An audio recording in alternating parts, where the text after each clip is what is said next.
អូននេះសាច់ក្រកខ្ញុំជៀនរួចហើយនេះវិធីជៀនសាច់ក្រកធ្វើឲ្យសាច់ក្រកយើងនៅមូលល្អស្អាតចឹងណាបងប្អូនចឹងបងប្អូនចូលទៅមើលវីដេអូខ្ញុំទាំងអស់គ្នាថាខ្ញុំមានវិធីបែបណា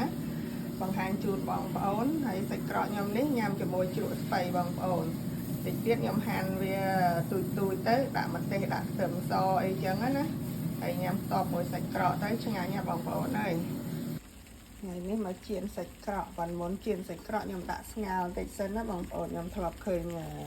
ក្នុង Facebook គេដាក់ស្ងោរអញ្ចឹងទៅគេថាពេលយើងជៀនវាអត់បែកសាច់ណាវានៅមូលល្អអញ្ចឹងខ្ញុំមកសាកមើលចាំមើលវាអាប់តើស្ងោរហើយវាបែកសាច់អត់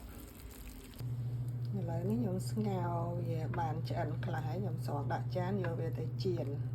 កន្លែងនេះខ្ញុំយកវាទៅជៀនខ្ញុំផ្ទះខ្ញុំអត់ដាក់ខ្លាញ់ទេបងប្អូនមកពីសាច់ក្រកនេះវាមានជាតិខ្លាញ់ណាហើយយើងបើកភ្លើងតិចទៅឲ្យវាចេញខ្លាញ់ពីសាច់ក្រកហ្នឹងមកវិញអញ្ចឹងណានេះបងប្អូនខ្ញុំជៀនទៅអត់បែកសាច់មែនតើឃើញនេះគឺនៅល្អ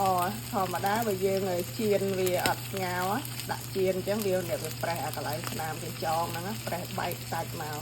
ហើយនេះខ្ញុំមកដាក់ខ្លាញ់ឃើញខ្លាញ់ចេញមកពីសាច់ដែរកាត់បន្ថយជាតិខ្លាញ់បងប្អូនហើយអញ្ចឹងវិធីបែបនេះគឺធ្វើទៅមានគុណភាពល្អរបស់គេបងប្អូនអាចយកទៅសាកបានខ្ញុំសាករួចហើយនេះបានហ៊ានបង្ហាញជូនបងប្អូនធ្វើតាមហ្នឹងទៅគឺឃើញសាច់ក្រកយើងមូលល្អអញ្ចឹងណាបងប្អូន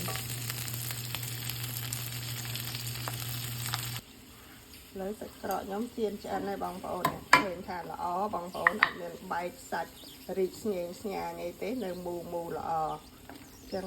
បងប្អូនអាចយកទៅធ្វើការបត់ពិសោធន៍មួយនេះចែករំលែកទៅដល់បងប្អូនអាចយកទៅធ្វើសាកបានទាំងអស់គ្នាបងប្អូនចូលរួមជាមួយខ្ញុំសាច់ក្រកជៀនទាំងអស់គ្នា